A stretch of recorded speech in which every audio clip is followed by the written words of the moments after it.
ఒక్కసారి కొమ్మూరి గోల్డ్ కి కాల్ చేయండి. తాకట్లో ఉన్న మీ బంగారాన్ని విడిపించి మార్కెట్ ప్రైస్ కి వాళ్ళు కొనుక్కుని మిగతా డబ్బులు మీకు ఇచ్చేస్తారు. నమస్తే, వెల్కమ్ టు అవర్ ఛానల్. నేను అనిత. కాకినాడ గొల్లప్రోల్లో ఒక తీవ్రమైన విషాదం చోటు చేసుకుంది. మనం ఈ మధ్యకాలంలో రెగ్యులర్గా చూస్తుంది ఏంటి అంటే అబ్బాయిల చేతిలో అమ్మాయిలు చనిపోవడం, ఇలాంటివి ఎక్కువ చూసాం. కానీ ఒక అబ్బాయి ప్రేమించడం లేదని, పెళ్ళికి నిరాకరించాడని ఒకే ఒక రీజన్తో ఆ అమ్మాయి ఉరిపోసుకొని చనిపోవడం జరిగింది. అది కూడా తనకి వీడియో కాల్ చేసి లైవ్లో, నేను చనిపోతున్నాను, నువ్వు నన్ను ప్రేమించడానికి నిరాకరించావు, పెళ్ళి కూడా చేసుకోని అంటున్నావు కాబట్టి నేను చనిపోతున్నాను అని చెప్పడం జరిగింది. అసలు ఏంటి అంటే ఈమె ఎవరు, తను నేమ్ వచ్చేసి క్రిస్కిల్లా, రిలయన్స్ డిజిటల్లో సేల్స్ ఆఫీసర్గా వర్క్ చేస్తుంది. తనతో పాటు సహ ఉద్యోగి అయినటువంటి నరేంద్ర గౌడ్ అనే ఒక వ్యక్తిని తనని లవ్ చేయడము, ఒక 2 years నుంచి ఈమె తనని లవ్ చేస్తుంది. తను కూడా లవ్ చేస్తున్నారు, బట్ ఓకే, అంత బాగానే ఉంది. బట్ తీరా చూసుకుంటే పెళ్ళికి నిరాకరించాడని, అంటే పెళ్లి చేసుకుందామని అడిగింది, తను ఒప్పుకోలేరు. దానికి తను రిజెక్ట్ చేయడం అదే రీజన్గా పెట్టేసుకొని ఆమె చున్నీతో ఉరిపోసుకొని చనిపోవడం జరిగింది. నిన్న ఒడిశాలోని ఫంక్షన్ ఉందని చెప్పేసి వాళ్ళ పేరెంట్స్ ఎవరైతే ఉన్నారో మదర్ అండ్ ఫాదర్ వాళ్ళు ఒడిశాలో ఉన్నటువంటి ఒక ఫంక్షన్కి వెళ్ళారు. తను ఒక్కతే ఇంట్లో ఉన్న టైంలో చూసి తనకి కాల్ చేసి, వీడియో కాల్ చేసి నేను చనిపోతున్నాను అని చెప్పి తను ఉరిపోసుకొని చనిపోవడం జరిగింది. తీరా చూస్తే ఎవరైతే నరేంద్ర గౌడ్ అని ఉన్నాడో ఆ పర్సన్ వాళ్ళ ఫ్రెండ్కి కాల్ చేస్తే తను నియర్ బై ఉండడం వల్ల వాళ్ళ ఇంటికి వెళ్ళి ఆమెను చూసేసరికి అప్పటికి తను చనిపోయి ఉంది. ముఖ్యంగా మనం చూసుకుంటే మహా అంటే తనకి ఒక 22-25 years ఉండొచ్చు. 22-25 years వాళ్ళ మమ్మీ వాళ్ళ అమ్మ వాళ్ళు ఎంత కష్టపడి, ఎన్ని ఆశలు పెట్టుకొని తన జీవితం మీద ఎన్నో రకాలుగా ఊహించుకొని ఉంటారు. నా బిడ్డ ప్రయోజకురాలు అవ్వాలి, ఈ స్థాయిలో ఉండాలి, ఇలా ఉండాలి అని చెప్పేసి ఎన్నో ఆశలు పెంచుకొని ఉన్నటువంటి తన కూతురు ఇలా అఘాయిత్యానికి గురి అవ్వడం అసలు ఎంతవరకు కరెక్ట్ అంటారు చెప్పండి? ఎందుకు అంటే తన పేరెంట్స్ గుర్తుకు రాలేదు తను చనిపోయేటప్పుడు. తను ఎవరైతే ఇష్టపడిందో నరేంద్ర అనే పర్సనే గుర్తుకొచ్చాడు. అంటే ఈ 25 సంవత్సరాల్లో లేనిది ఈ 2 సంవత్సరాల బాండింగ్లో ఉన్నటువంటి ఆ స్ట్రాంగ్నెస్ ఏంటి? ప్రేమ. తన కోసం తను జీవితాన్ని చాలించడం అసలు ఎంతవరకు మంచిదంటారు? ఎందుకంటే మనం ఈ మధ్యకాలంలో చూస్తున్నాము, ఎక్కడ చూడు చావులు, ఎక్కడ చూసిన చావులు. తల్లి అక్రమ సంబంధాలు పెట్టుకొని తన పిల్లల్ని చంపడము, భర్త భార్యని చంపడం అనుమానంతో, భార్య భర్తని చంపడము, లేకపోతే ప్రియురాలు లవ్ చేస్తలేదని, లేకపోతే పెళ్ళికి ఒప్పుకోవట్లేదని, నన్ను అవాయిడ్ చేస్తుందని కూడా మనం కొన్ని సిచ్యువేషన్లో కొన్ని వీడియోస్ కూడా మనం చూస్తూనే ఉన్నాం బయట సోషల్ మీడియాలో. ఇలాంటివి ఎక్కువ అవుతున్నాయి ఈ మధ్యకాలంలో. కానీ ఒక అబ్బాయి కోసం ఒక అమ్మాయి చనిపోవడం ఎంతవరకు కరెక్ట్? తను పెంచి పోషించినటువంటి తల్లిదండ్రులు గుర్తుకు రాలేదా చనిపోయేటప్పుడు? ఆ ప్రేమించిన వ్యక్తే గుర్తొచ్చారా? అసలు ఏంటిది? సొసైటీ ఎటుపోతోంది? తను కూడా వెల్ ఎడ్యుకేటెడ్ అమ్మాయి, సరే అన్ఎడ్యుకేటెడ్, పెద్దగా ఏం తెలీదు, సొసైటీలోకి బయటికి వెళ్తే ఎలా బతుకుతుందో లేదో తెలీదు, డిపెండెంట్ ఉంది, అంటే లైక్ వాళ్ళ పేరెంట్స్ మీద డిపెండెన్సీ ఉంది అనుకున్నది కూడా కాదు. తను వెల్ ఎడ్యుకేటెడ్, మంచి పొజిషన్లో ఉంది, మంచి జాబ్ చేస్తుంది. అలాంటి వాళ్ళకి సూసైడ్ చేసుకోవాలన్న థాట్స్ ఎందుకు వస్తున్నాయి? అంటే దేనికైనా వాళ్ళు ఏమైనా వీడియోస్ చూస్తున్నారా, లేకపోతే దేనిని చూసి ఇన్స్పైర్ అవుతున్నారా? అసలు వాళ్ళని ఇన్స్పైర్ చేసినటువంటి సిచ్యువేషన్ ఏంటి? అంటే 25 సంవత్సరాల నుంచి లేని లవ్, పేరెంట్స్తో లేని లవ్, ప్రేమించిన వ్యక్తితో అంతలా కనిపించిందా? అంతలా తనని మోటివేట్ చేసిందా?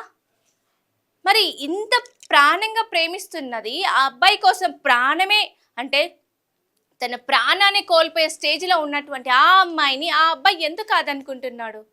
అసలు ఏంటి రీజన్స్ ఏంటో తెలియట్లా. అంటే తను కూడా రిలయన్స్ డిజిటల్లో ఒక సేల్స్ ఆఫీసర్గా వర్క్ చేస్తుంది. తను కూడా ఒక 2 years వరకు ఈ అమ్మాయితో కలిసి వర్క్ చేసినటువంటి సహ ఉద్యోగి. తర్వాత వేరే బ్రాంచ్కి షిఫ్ట్ అయ్యారంట, ట్రాన్స్ఫర్ మీద వేరే బ్రాంచ్కి షిఫ్ట్ అయ్యారు. అక్కడికి వెళ్ళిన తర్వాత కూడా తనతో బాండింగ్లో ఉండడం, పరిచయం, ఇంకా ఎక్కువగా రిలేషన్ పెట్టుకోవడము జరిగింది. మనం చూస్తుంటాము, అదే తను పెళ్ళికి నిరాకరించడైన ఒకటే ఒక రీజన్తో తను ఉరిపోసుకొని చనిపోయింది. ఒక్క ఫ్యూ సెకండ్స్ ఆలోచించింటే అసలు నేను ఎందుకు చనిపోవాలి, నేను ఒకరి కోసం ఎందుకు చనిపోవాలి, నా లైఫ్ ఇచ్చింది నాకు అమ్మ నాన్న. సో వాళ్ళ కోసం నేను ఏమైనా చేయాలి. అంతేకాని ఒకరి కోసం నేను చనిపోయేంత అవసరం నాకేంటి అని ఒక్క సెకన్ ఆ అమ్మాయి ఆలోచించుంటే గనక తన ప్రాణం నిలబడి ఉండేది.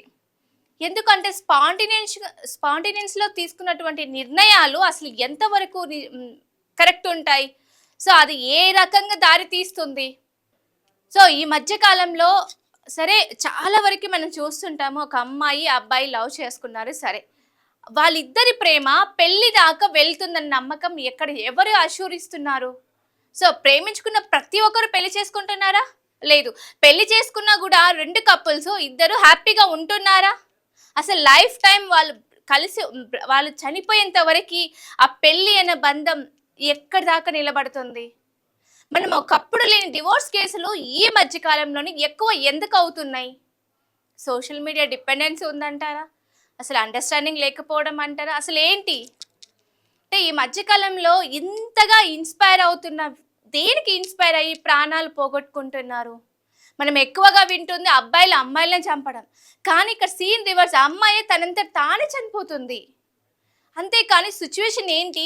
ఆమె ఈ స్టేజ్ వరకు వచ్చింది అంటే వాళ్ళ పేరెంట్స్ ఎంత కష్టపడి ఉంటారు? ఎన్ని ఆశలు పెట్టుకొని ఉంటారు? ఇప్పుడు ఇవాళ రేపు ఈ జనరేషన్‌లో పిల్లల్ని పెంచడము పెద్ద టాస్క్. వాళ్ళని ఒక స్టేజ్‌కి తీసుకురావడం ఎంతంటే రోజు రోజు ఒక టాస్క్‌తో గడిచినటువంటి విషయం. అలాంటి సిచ్యువేషన్‌లో నువ్వు ఒక్కడి కోసం 2 సంవత్సరాల ప్రేమ కోసం నువ్వు చనిపోవడం అసలు అది ఎంతవరకు కరెక్టు? అసలు వాళ్ళ అమ్మ, నాన్నకి తీరని శోక సముద్రాన్ని మిగిల్చి వెళ్ళినటువంటి ఈ అమ్మాయి. సో తనని చూసి కూడా ఇన్‌స్పైర్ అయ్యే జనాలు కూడా ఉంటారు. సో తను లవ్ చేశాడు, ఆ అమ్మాయి లవ్ చేసింది. తను పెళ్ళికి నిరాకరించారని చెప్పేసి తను చనిపోవడం జరిగింది.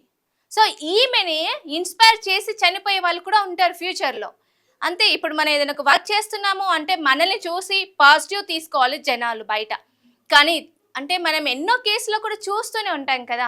ఇప్పుడు ఫర్ ఎగ్జాంపుల్ ఏమన్నా వాళ్ళు అంటే ఒకదాని తర్వాత ఒకటి రిపీటెడ్‌గా ఇప్పుడు భర్తని డ్రమ్‌లో పెట్టడము, మిక్సీలో వేయడము, ఇలా ఎన్ని రకాలుగా చూడట్లేదు. ఒకప్పుడు లేని హత్యలు ఇప్పుడు ఎందుకింతగా క్రూరంగా తయారవుతున్నారు జనాలు. అసలు మానవత్వ విలువలు ఎట్టిపోతున్నాయి ఏంటో అసలు సొసైటీకి అర్థం అవ్వట్లేదు. ఏంటి అంటే ముఖ్యంగా తను తీసుకున్నటువంటి ఈ స్పాంటేనియస్ నిర్ణయం ఎంతవరకు కరెక్ట్? ఇది కరెక్టేనా? అసలు చెప్తున్నాను కదా! ఒక్క ఫ్యూ సెకండ్స్ ఆలోచించుంటే, వాళ్ళ పేరెంట్స్ గురించి ఆలోచించుంటే, ఈ 2 సంవత్సరాల ప్రేమ కన్నా నా 20 సంవత్సరాల ప్రేమ, నా అమ్మ, నాన్న ప్రేమ ఇంపార్టెంట్ అనుకోని ఉనింటే గనక, ఒక్క సెకండ్‌లో ఆలోచించుంటే ఆ అమ్మాయి నిండు ప్రాణాలు ఇప్పటికి నిలబడి ఉండేవి.